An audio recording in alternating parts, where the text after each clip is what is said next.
Hello everyone, welcome back to my channel.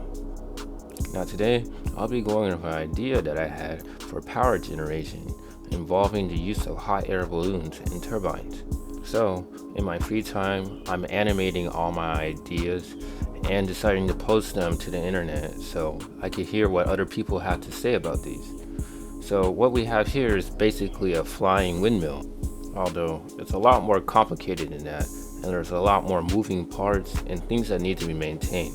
So I'll explain, but this animation is quite vague and simplified to prove the point and concept behind this generator.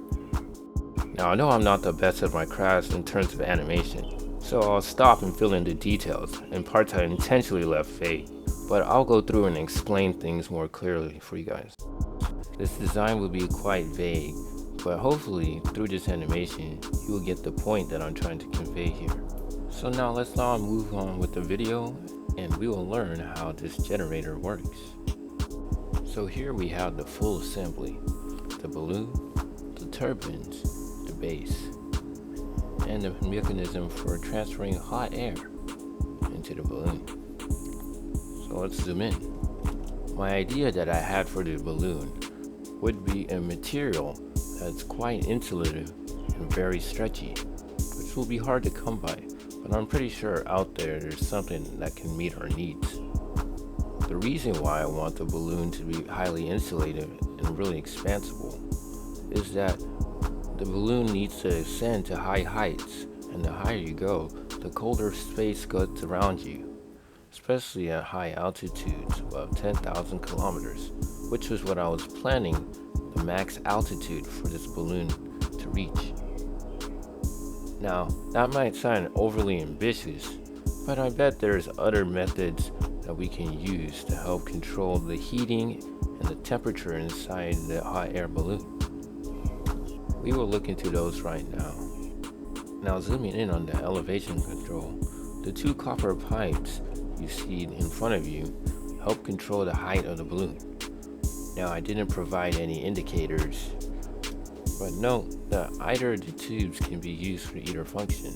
Their functions is to control the amount of hot air and coolant that enters the balloon, which drains down into the metal center gray pipe, which is what the balloon is fixtured to. The red canister that the balloon is fixtured to contains all the heating elements and the coolant, as well as the mechanism which controls the pipes, which then in turn controls the elevation of the balloon, or the amount of lift that the balloon can generate. Not shown for reasons of simplicity, inside the red canister would be a computer which modulates and controls the actions of the balloon generator. Alright, moving on. Here we have the turbines. Now the turbines are special. They have a gimbal that can rotate in both the X and Y axis. It does this to accommodate for any sway the balloon may experience as it ascends.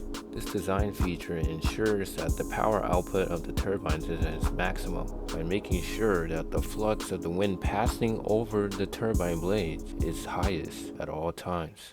And at the very bottom, we have springs serves to cushion the impact of the assembly as it lands.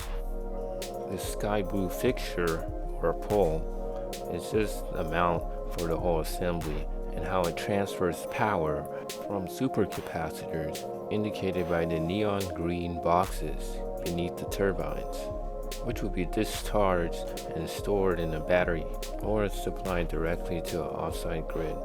Now let's see this whole mechanism in action. It's not the most clear and concise or realistic animation out there, but hopefully it makes the whole concept clear and understandable for you guys. So first things first, the balloon is inflated with helium or hot air. It rises, and the wind from the rising turns the turbines.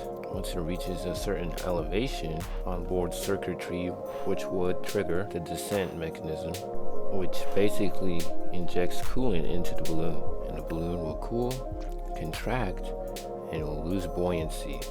Then it would sink, and in turn the turbines return once again, providing more power until the whole assembly lands. Upon the descent, The capacitors will discharge once landed, and it will store energy in a battery or supply to a grid. The process repeats, and that's how it goes. That's all to the cycle.